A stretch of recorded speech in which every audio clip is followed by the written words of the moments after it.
सात संगत जी, प्यार से कहना दान निरंकार जी। ये आनंद भरे शब्द जो संतों के समय और वो भाव हरेक के कि ये परमात्मा को जानने का सुनहरा अवसर इस जीवन को जीते जिए एक मिल सकता है। और सिर्फ ये परमात्मा को जानने का उद्देश्य ही एक परम उद्देश्य इस जीवन का। कैसे एक परमात्मा को जानकर इसको प्यार करके इसके एहसास में रहकर ही फिर वाकई ही मनुष्य जीवन एक सफल जीवन माना जाएगा। वरना तो एक इंसान के चरित्र की जहाँ बात आती है वहाँ उसी इंसान को एक कर्मों के ऊपर आधारित फरिश्ता भी कहा जाता है और दानव भी कहा जाता है। तो एक शरीर एक आकार तो एक जैसा ही, फिर एक तस्वीर इतनी अलग, और वो किस चीज पर निर्भर करती है। तो युगों से ही संतों ने संतमति दी है, ये समझाया है कि जो जीते जी इस परमात्मा को प्राप्त कर गए, इस परमात्मा के रंग में रंग गए, वो फिर एक वाकई ही इंसान है, वो वाकई ही फरिश्ते हैं। और एक दिखावा मात्र नहीं जीवन में फिर उनके सिर्फ दिल से एक दया, काइंडनेस, एक मन इतना विशाल कि हर एक को अपनाता चला जा रहा है। मन में हर एक के दुख के लिए अपना दुख रहता है संतों का, और इसी वजह से संतों को मन में हर समय यही एक जज्बा रहता है कि जो सुख, जो आनंद हमें अपने जीवन में मिला है इस परमात्मा के साथ जुड़ के, वही एक आनंद हर एक के जीवन तक पहुँचे। हर किसी के जीवन में यही रूहानियत आ जाए, और रूहानियत आते ही ये इंसान ही बन जाता है, एक मुकम्मल इंसान पूरी तरह से। फिर एक वही भाव कि ये ब्रह्म ज्ञान द्वारा जीवन जहाँ हमारा इतना महक उठा है, ये हर समय रहने वाली खुशबू, और वही हर एक को मिलती चली जाए। हर कोई एक अपने आप के अंदर सुकून का भाव महसूस कर सके और हर समय कर सके, कुछ पलों के लिए नहीं, हर पल के लिए। तो जब भी संतों की बात आती है, संत तो यही समझाते हैं कि ये परमात्मा को प्राप्त कर लो, ये हर पल में मौजूद है, हर जगह मौजूद है। तो बात वही कि अक्सर ये संदेश ये ही सच है, पर फिर भी एक इंसान फिर अपनी बुद्धि, चतुर चालाकियां ये सामने लाता है, तो ये सच्चाई भी सच्चाई नहीं लगती। फिर मन में ख्याल आ जाता है कि ये परमात्मा को तो पाया नहीं जा सकता। पर अगर ऐसा ही होता तो क्यों मीराबाई गा गा के बोलती कि पायो जी मैंने राम रतन धन पायो। ये सौगात जो मैं अपने सबको है, तो इसी तरह हर कोई अपना जीवन जीता चला जाए। सात संगत जी, दान निरंकार जी।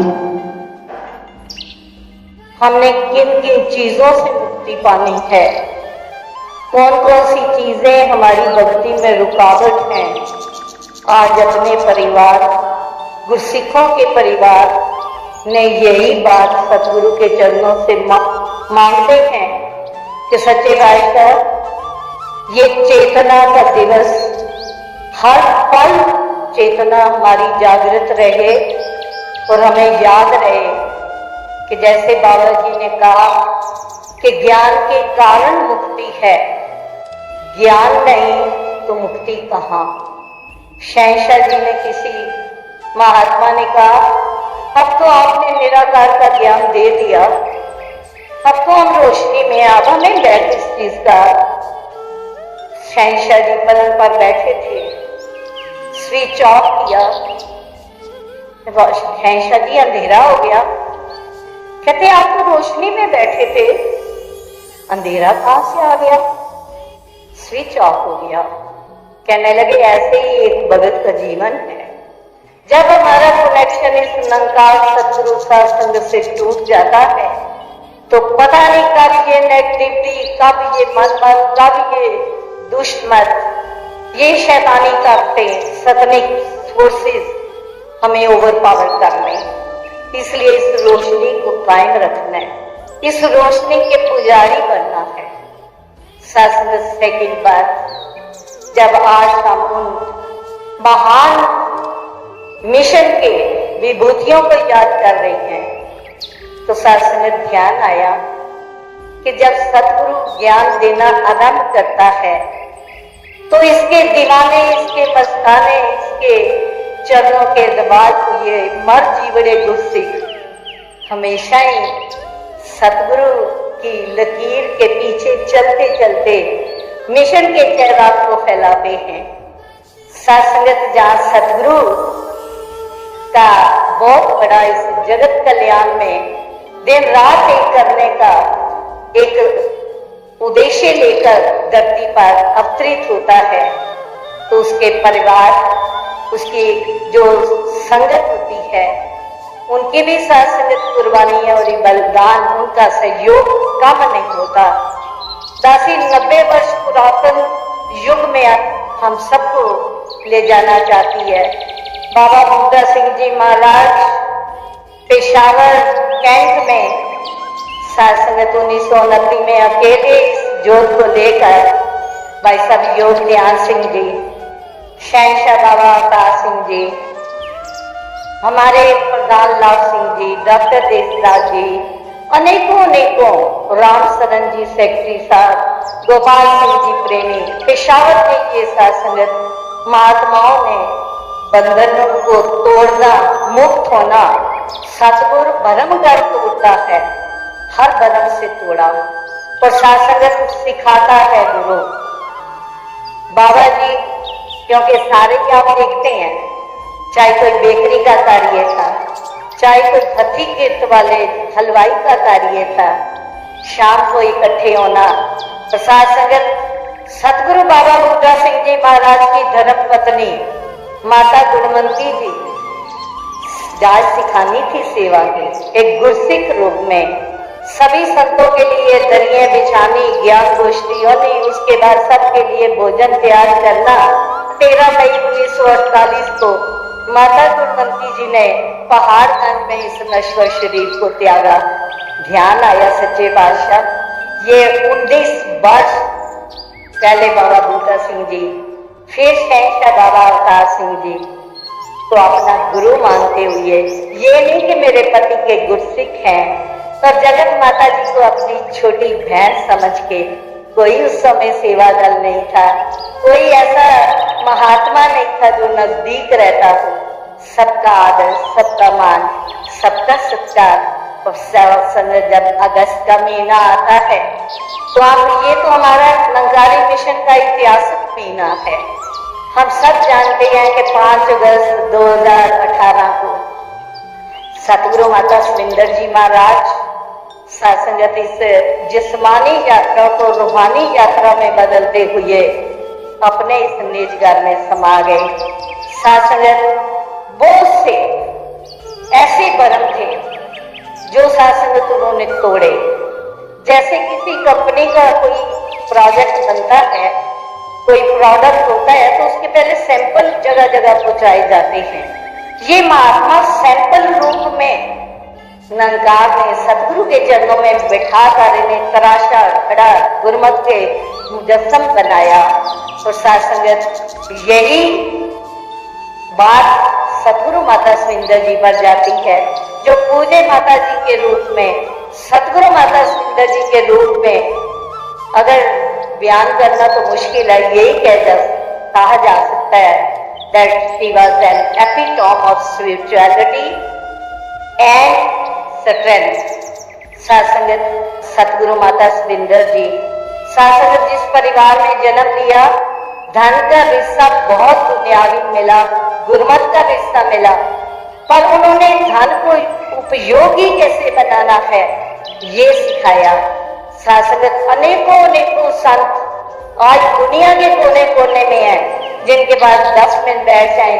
कोई बच्चा कह रहा है कि मेरे हृदय में छेद था, मैंने माता जी को कहा मुझे माता जी मेरे माता पिता के पास इतने पैसे नहीं है। उसी समय किसी की ड्यूटी लगाई। कोई महात्मा नमस्कार कर रहा है, जैसे आजकल दासी की थोड़ी सी नजर पर असर है, उसने देखा कि ऐसे ऐसे करके गुरु के दर्शन करने की प्रयास कर रहा है, तो उसी समय पास खड़े सेवादार को कहा इन महापुरुषों को पूछो क्या प्रॉब्लम है जी, ऑपरेशन होना है, इनको ऑपरेशन का किया जाए, पैसे मेरे से लिए जाए। उन्होंने शास्त्र दिखावा नहीं किया, किसी को बताया तक नहीं। किसी की पढ़ाई रुक रही है, उसके पास यूनिवर्सिटी या उच्च विद्या के लिए पैसे नहीं है, अपने पास से दे देने। ये है अगर निरंकार धन दे उसका सदुपयोग। इस धन ने उन्हें अभिमानी नहीं बनाया, समदृष्ट बनाया, दया करुणा का भंडार बनाया। और सासंगत जब सतगुरु रूप में निरंकार अवतरित हुआ तो बहुत से हमारे सिखों के भ्रम भी टूट गए, जो ये सोचते थे कि मिशन की पहली नारी सतगुरु है। नारी तो तन से मन से कोमल होती है। सच्चाई का मिशन चैलेंजेस भरा होता है, कांटों पर चलना होता है। ये नारी जामे में कैसे इतने बड़े मिशन को संभालेंगे। सत्संगत उन्होंने जी कर दिखाया। शरीर से ऊपर पारिवारिक समस्याओं से, मिशन के चारों तरफ जो समस्याएं थी, अंदर से बाहर से जो भरम थे, उन सबको किस स्ट्रेंथ के साथ, किस विश्वास के साथ, हम सबको दृढ़ता बख्शते हुए सतगुरु माता जी ने कहा निरंकार ठीक करेगा। सब कुछ निरंकार पर छोड़ दो, जो आपसे नहीं हाल होता वो निरंकार के लिए कोई मुश्किल नहीं है। और सासंगत 15 अगस्त 1964 सासंगत जगत माता जी ने शरीर छोड़ा। सेवा दल की रैली होके हटी थी, आजादी का दिवस था। और सासंगत महात्मा अधिकारी लोग थाली में भोजन परोस के लाए, थाली रखने बैठ गई। जो पास 2 बहनें बैठी थी, एक को पानी लेने भेजा, और जब वो वापस आई तो माता जी इस शरीर को त्याग कर अपनी ज्योति ज्योत मिली संपूर्ण किया, अपना काम पूरा कर चुके थे। शहंशाह जी को पता चला है, शहंशाह ने हमारा एक और धर्म तोड़ा, हमें बैर रैत किया।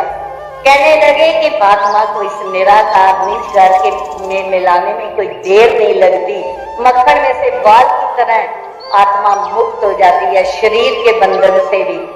सासंगत उन्होंने एक और भ्रम हमारा निकाला। हम सोचते हैं कि आशीर्वाद शायद मांगने से मिलेगा। सासंगत नहीं, जब गुरु खुश होता है, संत खुश होते हैं, इनके मुखातिब से सहज भाव से निरंकार का ध्यान करके वचन निकलते हैं, वो वचन सत्य होते हैं, वो सासंगत आशीर्वाद का रूप धारण कर जाते हैं। सासंगत 11 वर्ष तक बुद्धवंती माता जी गुरसिख रूप में, सतगुरु बाबा बूटा सिंह जी महाराज उनकी धर्मपत्नी, उनकी सासू माँ, उनकी बेटी परवान करके उन्हीं के घर में रह रहे थे। और जब सासंगत बेटा स्वरूप सिंह आधी रात को इस शरीर को संपन्न कर दिया यात्रा को, सासंगत बाहर उसी तरह संगत हुई। सुबह की बिस्कुट चाय बांटी गई। आप अंदाजा लगाओ, सब गृहस्थी बैठे हैं, कौन सी माँ है जिसके बेटे का पार्थिव शरीर अंदर पड़ा है, वो बस संगत की इस तरह कदर सेवा कर रही है। सत्संगत वो सेवा कैसे हो पाई? ताकत गुरु की थी, अंदर सहारे का हाथ गुरु का था, तभी सत्संगत को वरदान मिले। जब बाबा बूटा सिंह जी महाराज ने पूछा, गुरुमुखों महापुरुषों, आज भाई अवतार सिंह जी के चेहरे पर कोई फर्क नजर आता है? कहा नहीं बाबा जी, क्यों? कहने लगे कि अंदर बेटे का शरीर पड़ा है। ये दोनों पति पत्नी उस ममता की जंजीर से मुक्त होकर अपने जो गुरसिक्खी के कर्तव्य हैं उनका पालन कर रहे हैं। सत्संगत वरदान दिया, जगत माता उस समय जगत माता नहीं थी, बुधा, क्योंकि बुद्धवंती को प्यार से बुधा कहते थे।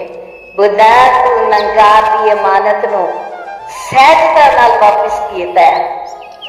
सच्चे पातशाह ने तेन जगत के बच्चों की मां बनाना है। तब से ये जगत माता का वरदान उन्हें मिला। सासंगत ਅਸੀਂ एक बात और क्लियर कर दें कि जब शहंशाह जी गुरगद्दी पर बैठे तो साथ संगत किस कदर उन्होंने बिना किसी साधनों के, बिना किसी दुनियावी जो हमारे पास होते हैं ताकतें, उनके साथ संगत होते हुए भी मिशन की पूरी तरह शहंशाह जी के साथ सहयोग दिया।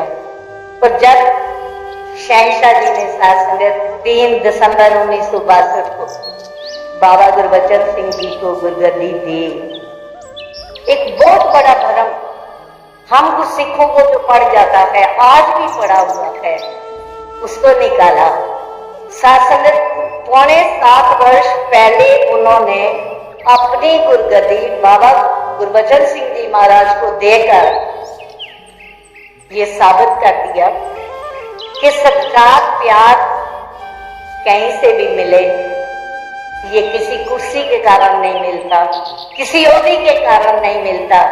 जैसे बाबा देव सिंह जी महाराज ने कहा, love is the only commodity that multiplies by dividing. जितना प्यार सत्कार गुरुमुखों को, संसार के जीवों को दोगे, ये मल्टीप्लाई होके आपको रेसिप्रोकेट हो जाएगा, वापस आ जाएगा। ये साथ संगत शहंशाह ने करके दिखाया, गुरु से गुरसिख बन के दिखाया। साथ संगत फिर देखा गया कि 29 अगस्त को हम देखते हैं हमारे नंगारी राजमाता जी, साथ संगत उनका जीवन जिसको सभी ओर से सलाम हुआ, उनकी भक्ति को, उनकी शक्ति को, उन्होंने भी वरदान कमाए। साथ संगत शहंशाह जी ने खुद वरदानों से उन्हें निवाजा। साथ संगत नंगारी राजमाता जी ने किस कदर, जैसे अभी कहा जा रहा था 51 ईयर्स उन्होंने साथ संगत पहले बाबा गुरबचन सिंह जी महाराज, 34 वर्ष बाबा देव सिंह जी महाराज के साथ कदम से कदम मिलाकर हमें सब बच्चों को संभाला। साथ संगत उन्होंने कहा था, इस खट खट के घर पर आए मैं घर लुटा के दसांगी, हर बच्चे दे हर लोगन ते मैं पर्दा पा के दसांगी। और साथ संगत उन्होंने पाया। और साथ संगत ये केवल गिनती के महात्मा नहीं, अनेकों अनेकों संत महात्मा, अनेक अनेक बलिदान संतों के, जिन्होंने शरीर की परवाह नहीं की, किसी चीज की, अपने मान अपमान की परवाह नहीं की। आज उन सब के लिए जो मुक्ति के मंजिल तक पहुंचे, उनके लिए ये मुक्ति पर्व समागम बन गया। रहमत करो साथ संगत, ये छोटे छोटे बरम लेके हमारा विश्वास मोमबत्ती की बाकी ना हो, जो थोड़ा सा सेक लगे तो जल जाए, खत्म हो जाए। इन बरमों से जो हमारे मन को 24 घंटे घेर के रखते हैं, हमने इनसे मुक्ति मांगनी है। सच्चे बादशाह रहमत करो, ये मुक्ति तो पल पल की अपने भरमों से, अपनी मन की नेगेटिविटी से, अपने मन के जो हर समय हमारे अंदर ऐसे जो ख्याल आते हैं, जो एक गुरुमुख को सिवाय मन नहीं होते, जो आपके चरणों से दूर करते हैं, आपकी सिखलाई से दूर करते हैं, इन सब से हमें मुक्त कर दो। माता जी यही वरदान हमें दे दो, हम सब गुरसिखों को संभाल लो। दासी को यही माँ कन्फेस करती है संगत के सामने कि अभी गुरसिख बन नहीं पाई, आप जी बना देना। साथ संगत जी प्यार से कहना होता। साध संगत जी बड़े प्यार से, साध संगत जी प्रेम से कहना। साध संगत आप सभी सेवादल के नौजवान जो लगातार इस भक्ति के मार्ग पर चलते हुए सेवा वाले अहम पहलू को विशेषता देते आ रहे हैं, सत्संग सुमिरन के साथ साथ ये वर्दियां पहनकर बहने भाई ये सभी एक तप त्याग की भावना से युक्त होकर ऐसा योगदान लगातार देते आ रहे हैं और महाराष्ट्र के संत समागम के अवसर पर आज इस रैली के रूप में कुछ प्रदर्शन करके इन्होंने साध संगत से आशीर्वाद प्राप्त की, साध संगत को खुशी प्रदान की। उसी साध संगत की जहां पर लगातार ये सेवा करते हैं और ये खुद भी साध संगत का अंग हैं। देश प्रेम भी इनके मनों में भरा हुआ है। प्रार्थना भी जब ये सेवा दल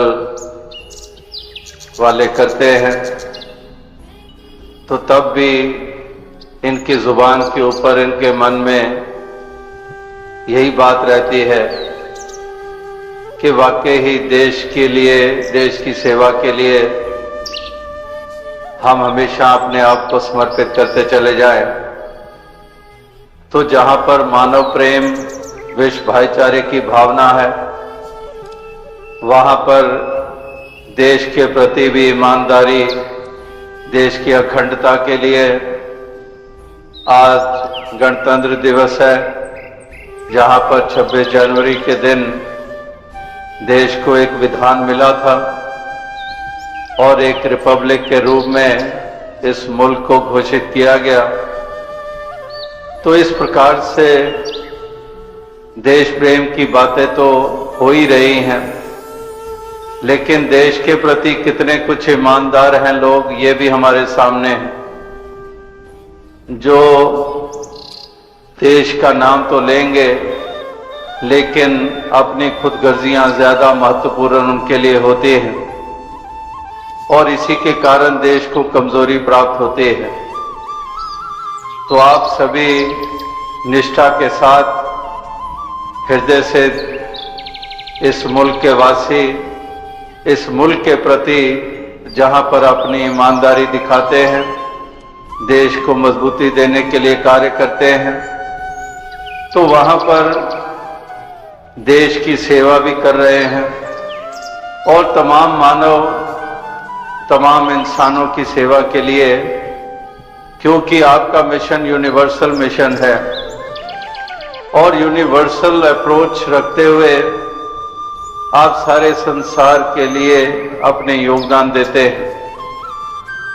तो सेवा दल के नौजवान बहन भाई अधिकारी लगातार इसी तरह से अपने आप को सेवा के मैदान में उतारे रखते हैं। भिन्न भिन्न प्रकार की सेवाएं हैं, भिन्न भिन्न रूप में की जाती हैं।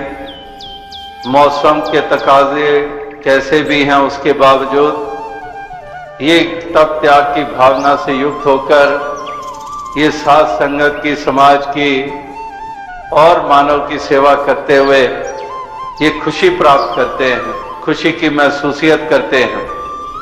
और खुशी की महसूसियत उसी को होती है जो निष्काम भाव से करता है, जिसके मन में सेल्फलेसनेस की भावना होती है। वो वास्तविकता में इतने महान योगदान देकर खुशी प्राप्त करता है। वो चाहे देखने वाला देख रहा होता है कि शायद ये कड़कती धूप में है, शायद ये इतनी ठिठुरती ठंड में खड़ा है, लेकिन उसके मन में जो तप त्याग की भावना है वो उसको खुशी की महसूसियत करा रहा होता है। वो आनंद महसूस कर रहा होता है कि चाहे मौसम के कैसे भी तकाजे हों, लेकिन भाव जो है अपने से बाहर देखने का, अपने से ज्यादा दूसरे को महत्ता देने की। और इसीलिए ये चाहे कोई कुदरती आपदाएं भी होती हैं, नेचुरल कैलेमिटीज भी होती हैं, उस वक्त भी ये कभी रुकते नहीं हैं। मिशन के द्वारा सोशल फील्ड में अनेकों कार्य हो रहे हैं, तो उसमें भी सेवा दल के नौजवान, चाहे सफाई अभियान है या फिर कोई और रक्तदान शिविर इत्यादि लगते हैं, या फिर जैसे कहा कि अनेकों ऐसे अवसर मौके आते हैं जहां पर जरूरत होती है पीड़ित जो होते हैं उनको राहत देने के लिए। तो सेवा दल के नौजवान मिशन की नुमाइंदगी करते हैं बहुत महत्वपूर्ण ढंग से ऐसी सेवाओं के लिए। तो आज महाराष्ट्र के समागम पर यह सेवा दल की रैली का रूप भी आपने देखा। हमेशा की तरह बहुत प्रभावशाली ढंग से कुछ कला का सहारा लेकर, कुछ फिजिकल रूप में इन्होंने पेशकश की, समय निकालकर, और इस प्रकार से इन्होंने एक सुंदर रूप यहां बनाया और साथ संगत से आशीर्वाद प्राप्त कर रहे हैं। तो दास यही अरदास करेगा कि दातार कृपा करे कि सभी को और शक्ति सामर्थ्य प्रदान करे, ताकि सभी, जैसे बच्चों को भी आप देख रहे हैं, छोटे छोटे बच्चे बाल सेवा दल के रूप में भी सेवा के महत्व को महसूस कर रहे हैं, इसलिए ये भी वर्दियां पहनकर अपने योगदान दे रहे हैं। और जवान भी और बुजुर्गी की अवस्था में भी जो हैं वो भी इस प्रकार से सेवा में अपने महत्वपूर्ण ये योगदान दिए चले जा रहे हैं। तो दास और अधिक शब्दों का सहारा ना लेता हुआ अंत में यही एक अरदास करेगा कि दातार कृपा करे कि सभी को ऐसी तौफीक प्रदान करे, तन मन धन की सामर्थ्य प्रदान करें।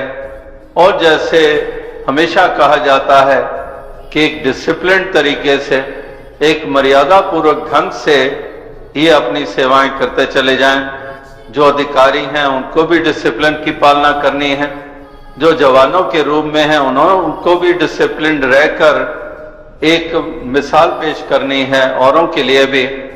तो इस प्रकार से एक मर्यादित ढंग से जैसे जैसे इशारे आते हैं, जैसे जैसे एक वचन आता है, उसी तरफ नतमस्तक होते हुए तालमेल के साथ, कोऑर्डिनेटेड एफर्ट के साथ ये आगे से आगे बढ़ते चले जाएंगे। जैसे अभी भी आपने मार्चिंग गीत में सब लगातार बोलते आ रहे हैं कि हम हैं सेवादार।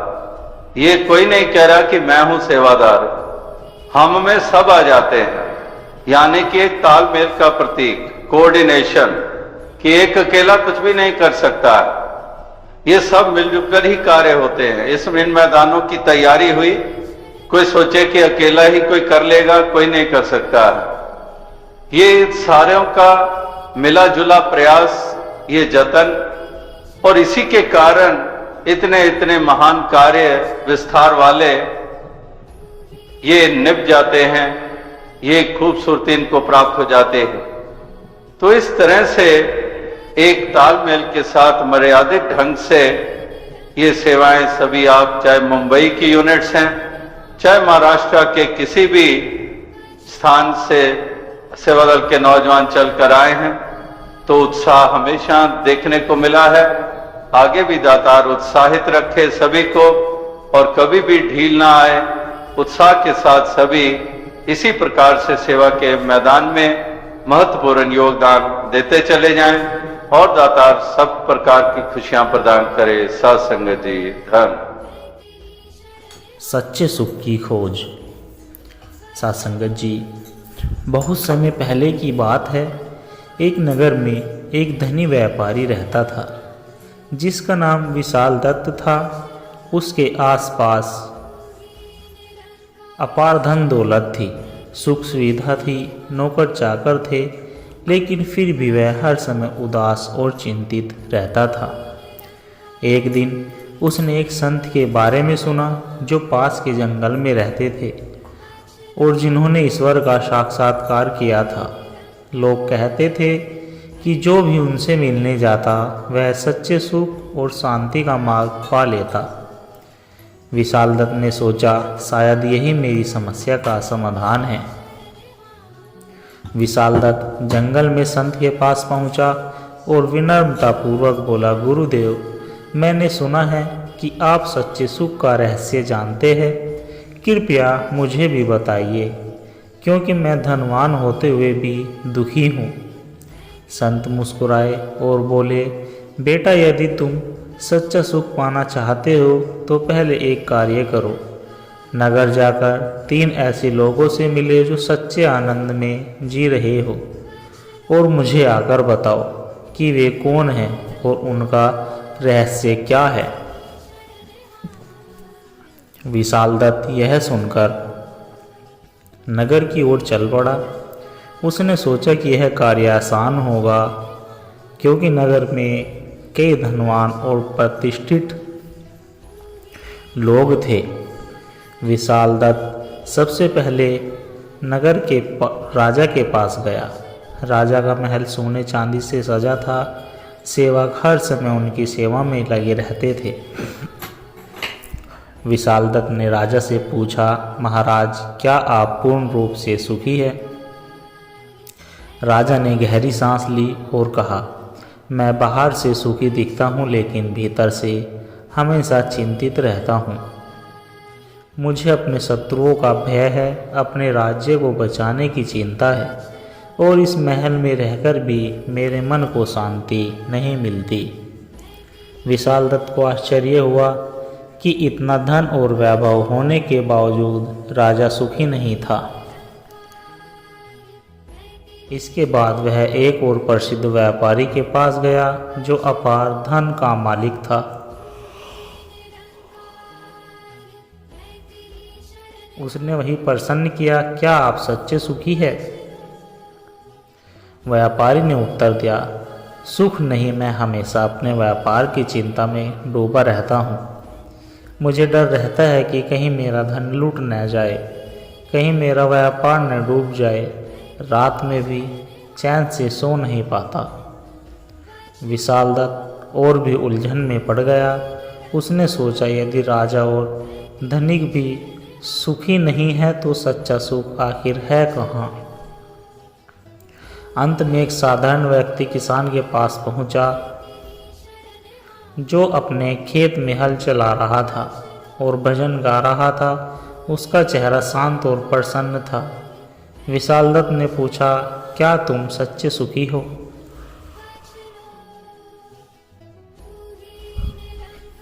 किसान ने मुस्कुराते हुए कहा, हाँ, मैं बहुत सुखी हूँ।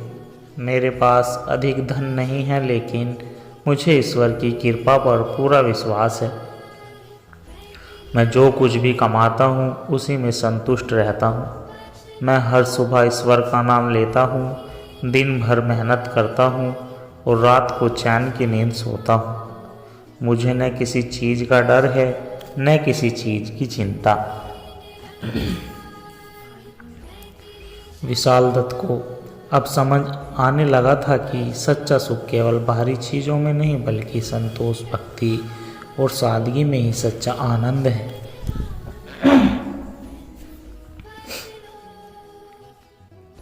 विशालदत्त संत के पास पहुंचा और पूरी बात बताई। संत मुस्कुराए और बोले, बेटा, अब तुमने देख लिया कि सच्चा सुख कहाँ है। जो व्यक्ति माया के पीछे भागता है वह हमेशा दुखी रहता है, लेकिन जो ईश्वर पर विश्वास रखता है, कर्म करता है और संतोषी रहता है वही सच्चा सुखी होता है। फिर संत ने तीनों बातें बताई जिन्हें अपनाने से जीवन में सच्चा सुख प्राप्त होता है। नंबर 1, संतोष। जो मिला है उसी में खुश रहो, जो नहीं मिला उसके लिए परेशान मत हो। नंबर 2, भक्ति। ईश्वर पर विश्वास रखो और हर परिस्थिति में उसका स्मरण करो। नंबर 3, निष्काम कर्म। बिना फल की चिंता किए सच्चे मन से अपना कर्तव्य निभाओ। विशालदत्त ने इन सीखों को अपनाया। उसने अपनी संपत्ति का एक हिस्सा दान कर दिया, सेवा में लगा दिया और भक्ति व संतोष का मार्ग अपना लिया। धीरे धीरे वह पहले से अधिक शांत, प्रसन्न और संतुष्ट रहने लगा। सासंगत जी, इस कथा से हमें यह सीखने को मिलता है कि सच्चा सुख बाहरी चीज़ों में नहीं बल्कि हमारे मन की शांति, संतोष, सेवा और भक्ति में है। जिसने संतोष, सेवा और भक्ति को अपना लिया उसने जीवन में सच्चा सुख पा लिया। सासंगत जी, सत्य की खोज। प्राचीन समय की बात है। एक छोटे से गांव में एक युवक अर्जुन नाम का व्यक्ति रहता था। वह हमेशा सोचता था कि जीवन का वास्तविक उद्देश्य क्या है। उसे धन, वैभव और सांसारिक सुखों में कोई रुचि नहीं थी। वह हमेशा किसी ऐसे मार्गदर्शक की तलाश में था जो उसे सच्चा ज्ञान दे सके। एक दिन उसे ज्ञात हुआ कि पास के जंगल में एक सिद्ध महात्मा रहते हैं जो ईश्वर के साक्षात दर्शन कर चुके हैं। अर्जुन ने निश्चय किया कि वह उस महात्मा से मिलकर अपने जीवन का मार्गदर्शन प्राप्त करेगा। अर्जुन कई कठिनाइयों को पार करते हुए जंगल पहुंचा और महात्मा जी के दर्शन किए। वह उनके चरणों में गिर पड़ा और बोला, गुरुदेव कृपया मुझे बताइए कि जीवन का सच्चा अर्थ क्या है। मैं सत्य की खोज में हूँ। महात्मा मुस्कुराए और बोले, बेटा सत्य की खोज कठिन है, लेकिन यदि तुम में धैर्य और श्रद्धा है तो मैं तुम्हारी सहायता कर सकता हूँ। महात्मा ने अर्जुन को पास के नदी तट पर एक घड़ा पानी से भरकर लाने को कहा। अर्जुन तुरंत गया, लेकिन जैसे ही उसने घड़ा भरा वह फिसल कर गिर गया और पानी भी गिर गया। उसने कई बार प्रयास किया, लेकिन हर बार कुछ न कुछ समस्या आ जाती।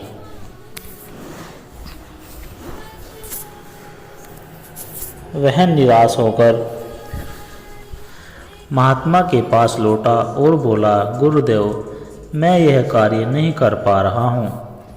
महात्मा मुस्कुराए और बोले, बेटा यही जीवन का पहला पाठ है, धैर्य और श्रद्धा।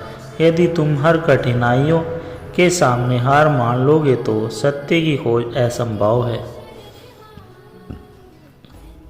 पुनः जाओ और तब तक प्रयास करो जब तक सफलता न मिले। अर्जुन ने फिर से प्रयास किया और इस बार वह सफल रहा। उसने सीखा कि धैर्य और श्रद्धा के बिना कुछ भी प्राप्त करना संभव नहीं।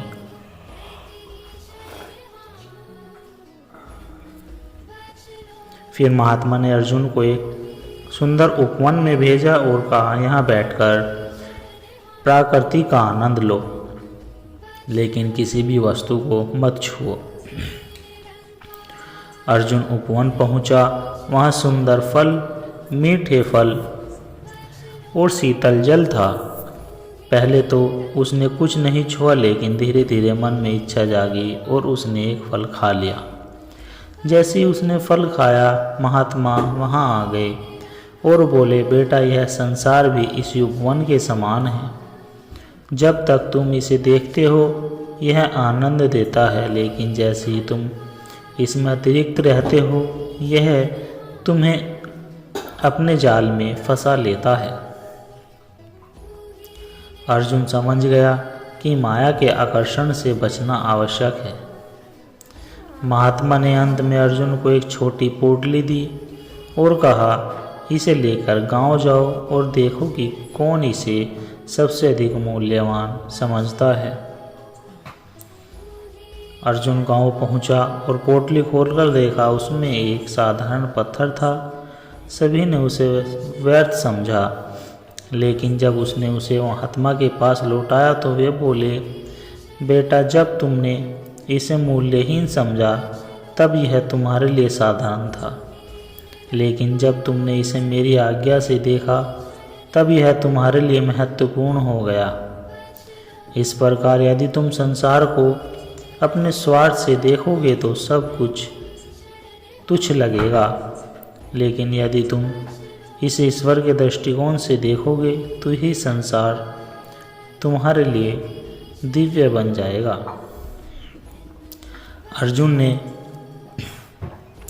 अर्जुन को अब समझ आ गया था कि सच्ची भक्ति का अर्थ है सब कुछ ईश्वर को समर्पित कर देना।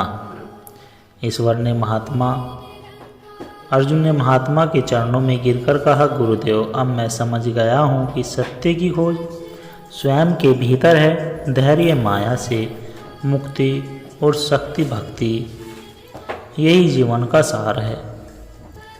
महात्मा ने आशीर्वाद दिया और कहा, बेटा अब तुम अपने जीवन को इसी सत्य के साथ जियो और दूसरों को भी इसका मार्ग दिखाओ। अर्जुन वापस गांव लौटा और अब वह सबसे पहले शांत, ज्ञानी और आनंदित था। उसने जीवन के सच्चे अर्थ को समझ लिया था। सत्य की खोज बाहर नहीं, हमारे भीतर ही है। लेकिन श्रद्धा, धैर्य और भक्ति से ही हम ईश्वर का साक्षात्कार कर सकते हैं।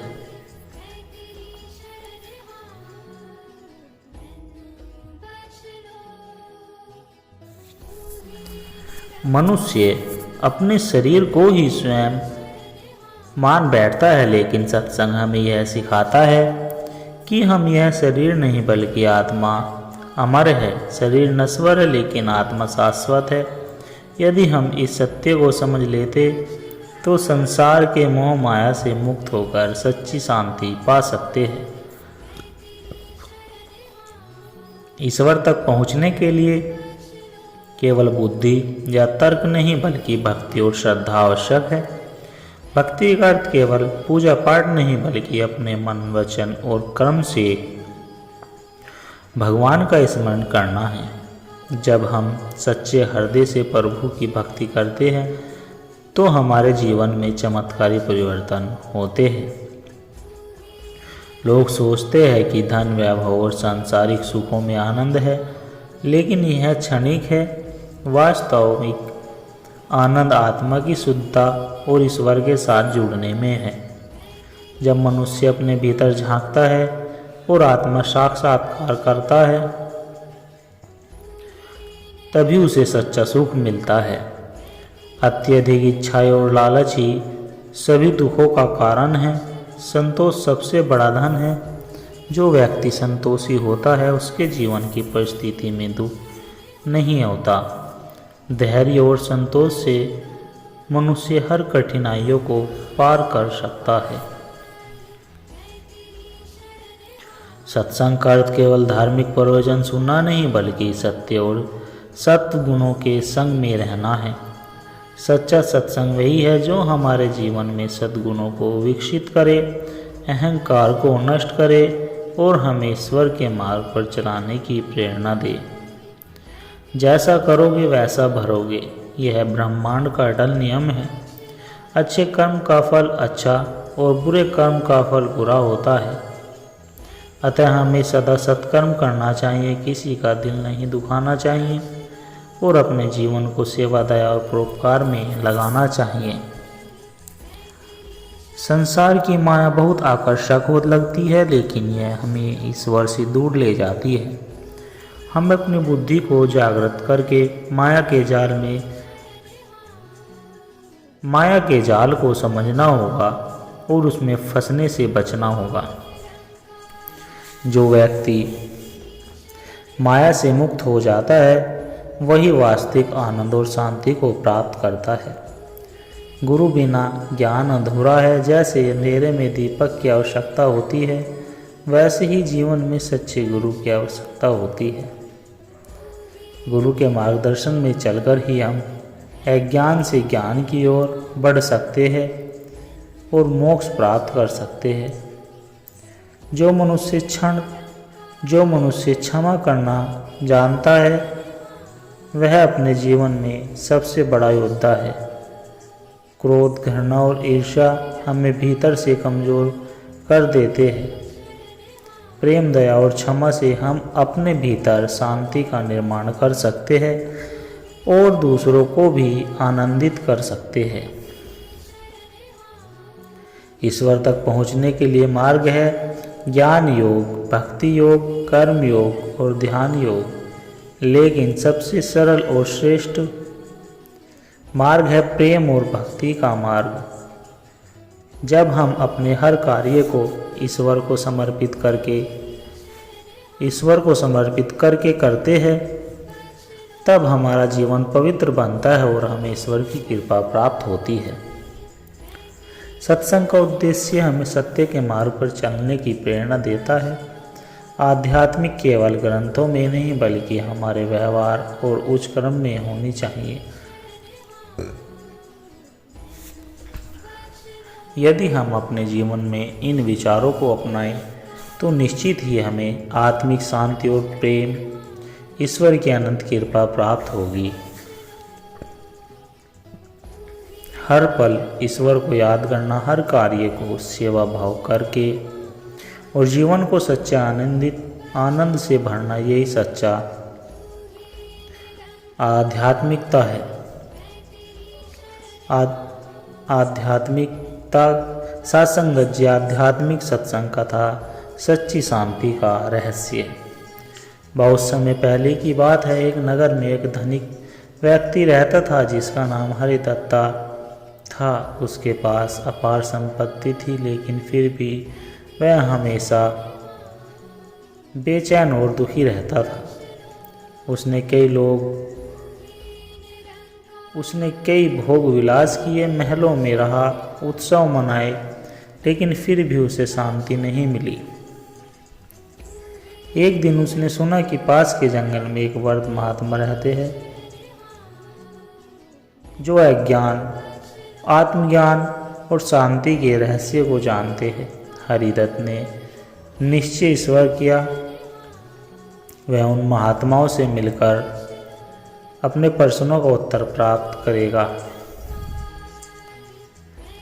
हरिदत्त महात्मा के आश्रम पहुंचा और उनके चरणों में गिरकर बोला, गुरुदेव, मेरे पास सब कुछ है, लेकिन फिर भी मैं भीतर से अशांत और दुखी हूँ। कृपया मुझे शांति का मार्ग बताइए।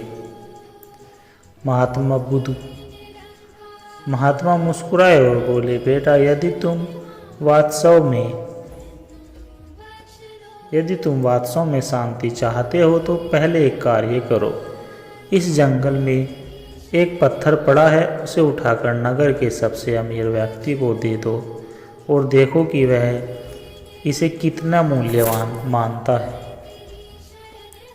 हरिदत्त ने ऐसा ही किया। वह पत्थर लेकर नगर गया और सबसे पहले एक सोने चांदी के व्यापारी के पास पहुंचा। व्यापारी ने पत्थर को देखा और कहा, यह तो साधारण पत्थर है, इसका कोई मूल्य नहीं। फिर वह राजा के दरबार में गया।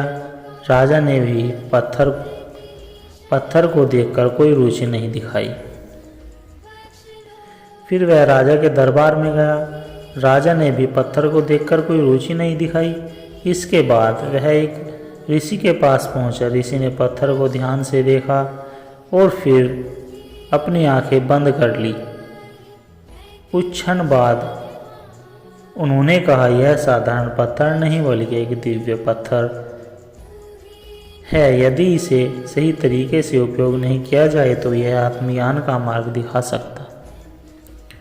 सत्संगत जी, हरिदत्त महात्मा के पास लौटा और पूरी घटना सुनाई। महात्मा बोले, बेटा, यदि शांति का पहला रहस्य है, मूल्य दृष्टि पर निर्भर करता है। जो व्यक्ति केवल भारी धन संपत्ति को देखता है उसे सच्चे मूल्य का ज्ञान होता है, लेकिन जो व्यक्ति अपने भीतर देखता है वही असली मूल्य को पहचान सकता है। हरिदत्त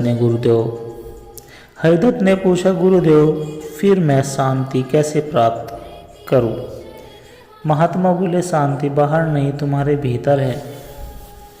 संसार में दौलत, पद, मान, सम्मान की चाहत कभी खत्म नहीं होती, लेकिन जब मनुष्य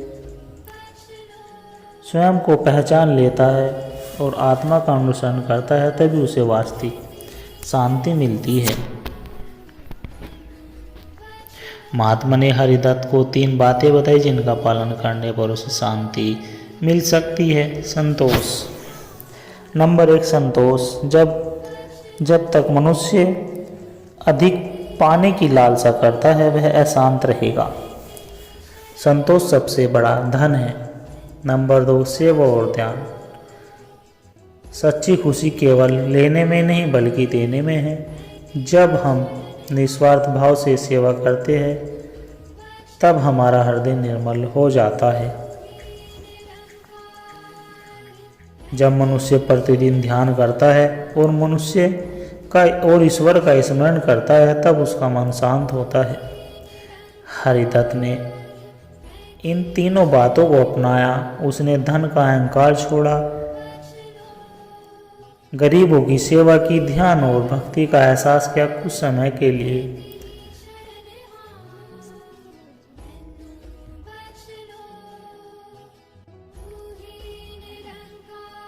कुछ समय बाद वह पहले से अधिक प्रसन्न और शांत रहने लगा। अब उसे समझ आ गया था कि सच्ची शांति बाहरी वस्तुओं में नहीं बल्कि आत्मज्ञान और संतोष सेवा में है। सत्संगत जी इस कथा का सार यह है कि हमें यह सीखने को मिलता है कि शांति बाहर की चीज़ों से नहीं मिलती बल्कि हमारे विचारों, कर्म और जीवन शैली पर निर्भर करती है।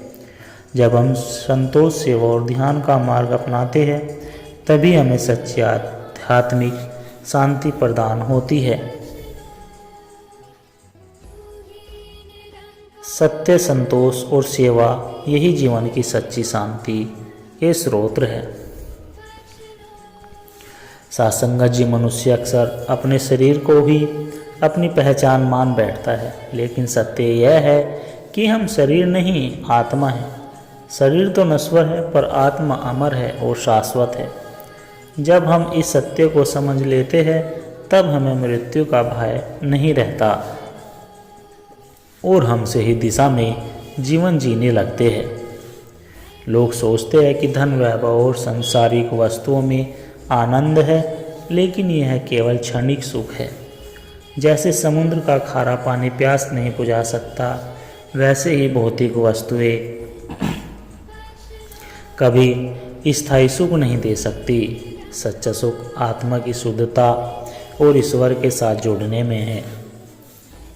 मन की शांति केवल तब प्राप्त होती है जब हम अपने अंदर झांकते हैं। बाहर की दुनिया में अशांति है, लेकिन जब हम ध्यान, भक्ति और सेवा को अपनाते हैं तब हमारे भीतर शांति का स्रोत खुलता है। मन की शांति के लिए आवश्यक है। यह संसार माया का खेल है।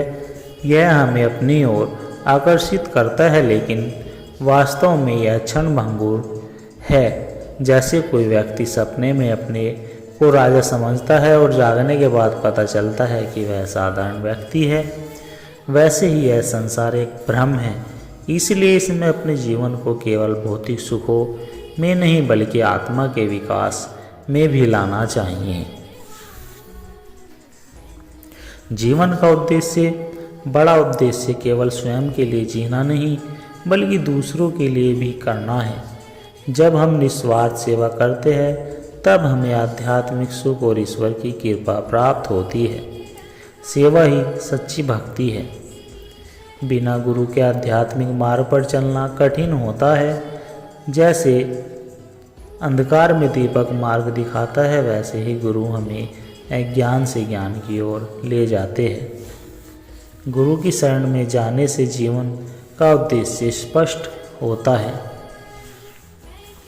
ईश्वर तक पहुंचने के लिए कई मार्ग है, जैसे भक्ति योग, प्रेम और श्रद्धा के साथ भगवान की भक्ति करना, ज्ञान योग, आत्मज्ञान प्राप्त कर सत्य की खोज करना, कर्म योग, निष्काम भाव से सेवा करना, राजयोग, ध्यान के माध्यम से ईश्वर से जुड़ना। सबसे सरल मार्ग भक्ति और सेवा का मार्ग है, क्योंकि इसमें प्रेम और समर्पण होता है। लालच और इच्छाएं कभी समाप्त नहीं होती। एक इच्छा पूरी होती है तो दूसरी जन्म ले लेती है, लेकिन जो व्यक्ति संतोषी होता है वही सच्चे सुख का अनुभव कराता है। जो मिला उसी में संतोष रखो और जो नहीं है उसके लिए परेशान मत हो। यदि जीवन में शांति और सुख चाहते हो तो 3 गुणों को अपनाएं: क्षमा, दया और प्रेम। क्षमा करने से हृदय हल्का होता है, दया करने से मन शांत होता है, प्रेम करने से जीवन मधुर बनता है। मृत्यु केवल एक परिवर्तन है, अंत नहीं। जैसे पुराने कपड़े त्याग कर नए कपड़े पहने जाते हैं, वैसे ही आत्मा नया शरीर धारण कर लेती है। यदि हम इस सत्य को समझ ले तो मृत्यु का भय समाप्त हो जाएगा और हम जीवन को अधिक आनंदमय तरीके से जी सकेंगे। सत्संगत जी, इस कहानी, इस सत्संग विचार से हमें यह सीख मिलती है कि सत्संग हमें सिखाता है कि जीवन केवल भौतिक सुखों के लिए नहीं बल्कि आत्मा की उन्नति के लिए है। जब हम सेवा, संतोष, ध्यान, भक्ति और प्रेम को अपनाते हैं तब हमारा जीवन सफल और सार्थक बनता है। सत्य, संतोष और सेवा यही जीवन की सच्ची शांति के स्रोत है। सत्संगत जी दास के द्वारा कही गई आध्यात्मिक कहानी विचार और सत्संग विचार यदि आप जी को अच्छे लगे हो तो लाइक, कमेंट, शेयर ज़रूर करें और हमारे चैनल को भी सब्सक्राइब कर दें और दास को आशीर्वाद दे कि हर रोज़ आप जी के चरणों में ऐसे ही सत्संग विचार लेकर आता रहे। सत्संगत जी, प्यार से कहना, धन निरंकार जी।